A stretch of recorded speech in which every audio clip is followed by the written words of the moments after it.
In terms of this investigation, what specifically are you investigating and why? Thank you, Morgan. It's a pleasure to be here today. There was a viral tweet this weekend over the past few days that generated a lot of traffic, alleging that the new Apple Card backed by Goldman Bank was discriminating against women who are equally or more qualified than men to receive the benefits of this card.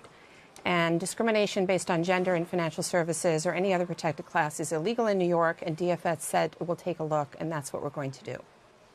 So what would actually constitute unlawful discrimination or wrongdoing here, especially as you investigate an algorithm specifically?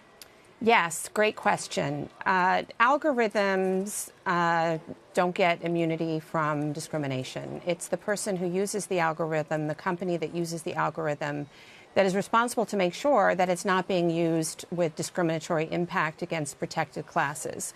There's no such thing as the company didn't do it, the algorithm did. So the developers, users, sellers of these algorithms need to do appropriate testing to make sure that in application, irrespective of intent, these algorithms are being used in a manner that is equal for all consumers, irrespective of race, gender, religion, and other protected categories. Are you specifically investigating Goldman Sachs here, or is it Goldman and Apple? Well, we're taking a look at the practice. Goldman is the bank that stands behind the Apple Card. We actually license Goldman, and DFS is the regulator of financial services and products in New York. So we have a firm foundation, and we've asked the company to begin with explaining what the algorithm is. And we've been in touch with them, and they're going to come meet with us perhaps as early as tomorrow. And then we'll go deep into this. One of the problems is it's a black box. It's a black box for consumers. It's a black box for regulators. And consumers are entitled to know how these decisions are being made that affect their daily lives. But the algorithm's not unique to this card. How common are allegations like this, and how common are investigations like this? Well, great point. It's not confined, obviously, to this instance, this particular question. As innovation sweeps through our industries, the regulators need to take a look and make sure that new technologies and algorithms are not generating disparate impact on consumers.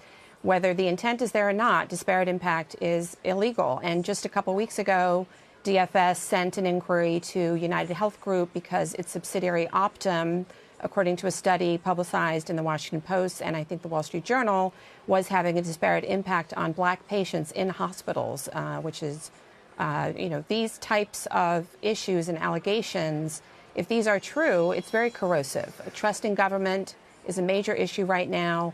It's the role of regulators to step up, even as Washington unfortunately steps down.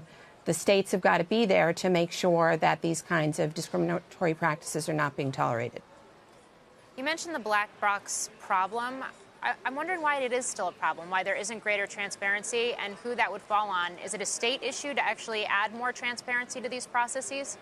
Well, I think it behooves industry when they're using technology and algorithms to make decisions about their provision of financial services and products to consumers to be transparent with their consumers. If you your credit rating agency sends you a letter and says why you've been denied credit. This should really be no different. I think it's an opportunity, really, working together with the tech industry and people who've been thinking about this for a long time to come up with a set of best practices because it's a black box, apparently, even to the consumer service representatives for the card, who, at least according to the Twitter traffic, which was legion, with many people weighing in, were not able to explain and kept blaming it on, quote unquote, the algorithm. There's no such person called the algorithm, and the company needs to get transparent. All companies should be transparent about the decisions that they're making that affect consumers, because consumers is all of us. We are all consumers, and we're all affected by this kind of practice.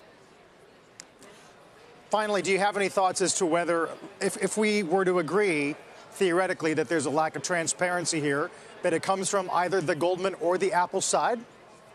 Yes, and I would think Goldman and Apple would pride themselves on being a leader here, and we hope that they will do that, and they really have an opportunity to set the best standard for all industry, and I hope that they will work with us to do that.